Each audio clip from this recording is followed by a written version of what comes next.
Hey everyone, welcome to Judging for the Win. I'm Dave, and this is my daily ruling. Today, we're going to be taking a look at one of the new mechanics from Dominaria United, that being stun counters. These are a really cool and interesting take on the counter mechanic, and they've got some really interesting interactions with some other mechanics in the set. Ready? Let's get started.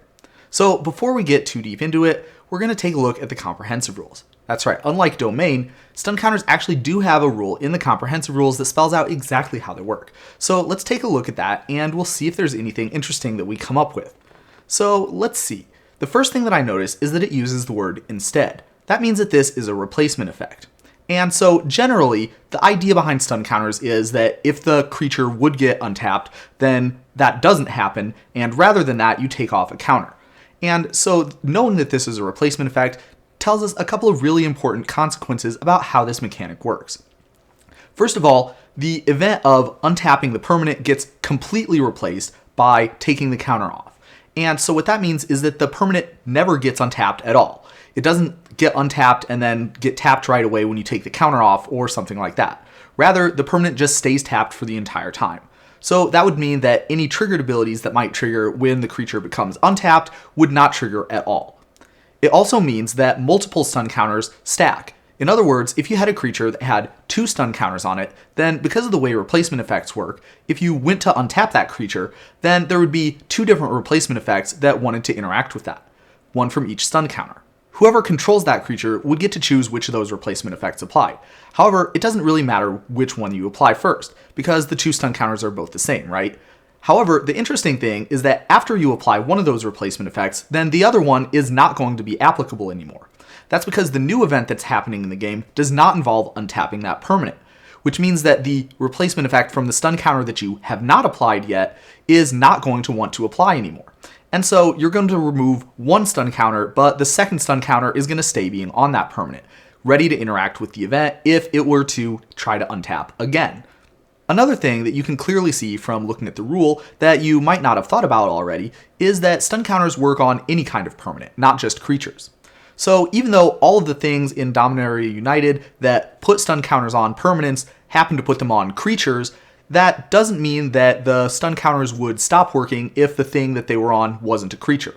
So that could happen, for example, if you were to put a stun counter on an animated man land. And then at the end of turn, the land is going to go back to just being a land and not being a creature, but the stun counter is still going to be on it, and it still is going to be applying its replacement effect. So that means anytime you're going to untap that land, then that means that the stun counter is going to interact with that, and it's going to make it so that you remove the stun counter instead. And again, this is because the rule is worded such that a permanent with a stun counter on it has this replacement effect applying to it, not just a creature. Alright. So now let's take a look at how those stun counters interact with some other kinds of cards. So when you read this rule, you'll notice that it says that the stun counter applies anytime you're going to untap that permanent. And it doesn't matter what reason you're untapping that permanent, the stun counter is going to apply just the same. So obviously this would work if, for example, you were going to untap all your stuff at the beginning of the turn. That would definitely count as untapping it. But it would also apply if you were to untap it because of the effect of a spell or ability. So, for example, if you were going to threaten a creature that had a stun counter on it, well, you would still gain control of the creature just fine, and the creature would still gain haste just fine. However, you would not untap the creature. Rather, you would take the stun counter off from it. Sometimes you have spells and abilities that include untapping a permanent as part of the cost to cast or activate them, and stun counters will interact with stuff like that too. So let's say, for example, that we had a Halo Fountain. Now, if you take a look at the first ability on Halo Fountain, you can see that one of the costs to activate that ability would be untapping a creature.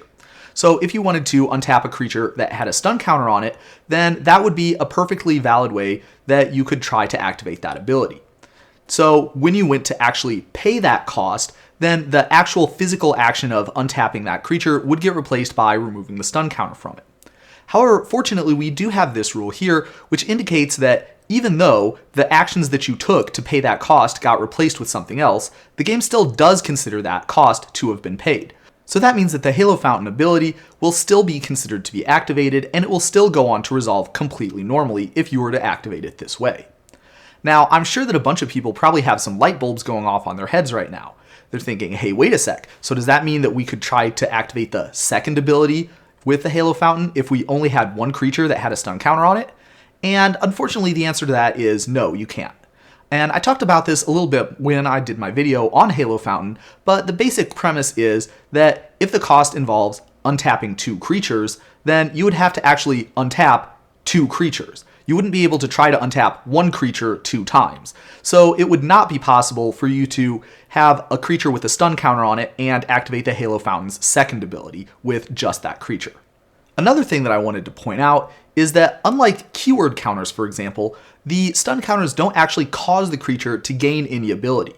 Rather, the stun counters just have a rule in place that applies to the creature. The creature doesn't actually have any extra text or ability added onto it.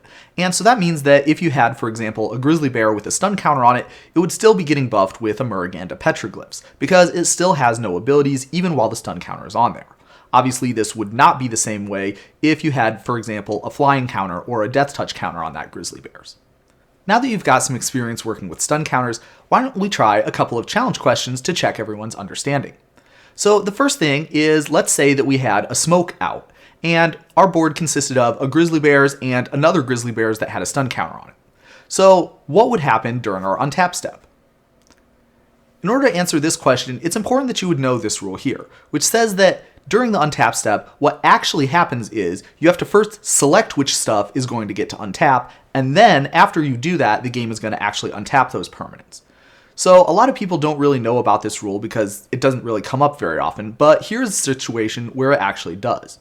So applying this, you can see that if you were to choose the creature with the stun counter on it to be the thing that you got to untap this turn with smoke, then that would mean that the game is going to not untap that creature, but rather remove the stun counter from it. And the other creature would of course remain tapped. Of course, if you chose the unstunned creature to be the one that you got to untap, then that one would get untapped entirely normally, and the creature with the stun counter on it would stay being tapped and it would stay having the stun counter on it. And that's because after you choose which creatures that you're going to get to untap, then the game actually untaps those, and that's the only permanence that it's going to try to untap. Because the stunned creature isn't even going to try to untap, the game isn't going to remove the stun counter from it. So as you can see, effects that work like smoke are actually very brutal in conjunction with those stun counters. Finally, here's the last question that I had prepared for today. Let's say that we had a Leech Bonder that had a stun counter on it. Would it be possible for you to activate the Leech Bonder's ability and move the stun counter onto another creature? Alright, so in order to figure out the answer to this question, let's take a look at exactly what happens when we're in the process of activating the Leech Bonder's ability. When we're paying the cost to activate this ability, we already talked about how if you have a creature that's getting untapped during the process of activating an ability, and that creature has a stun counter on it, then the stun counter gets removed and the creature stays tapped, but the ability still can activate just fine. So that's exactly what we're going to see here. When we have this Leech Bonder ability, one of the things that we have to do to activate that ability would of course involve untapping the Leech Bonder. So during the time when we're paying that cost, we actually are physically going to keep the Leech Bonder tapped and we're going to remove the stun counter from it. Then afterwards, the ability is going to resolve. Unfortunately, at that point, the stun counter has already been removed from the Leech Bonder, which means that when the ability tries to resolve, it's no longer going to be on the Leech Bonder, and that means that there's not going to be any way that we could transfer it onto a different creature. However, let's take a look at what might happen if we had 2 stun counters on the Leech Bonder. If we were to activate the ability exactly the way that we just talked about, then that means that when the ability tries to resolve, there would still be 1 left, and that means we would be able to transfer that stun counter onto any other creature.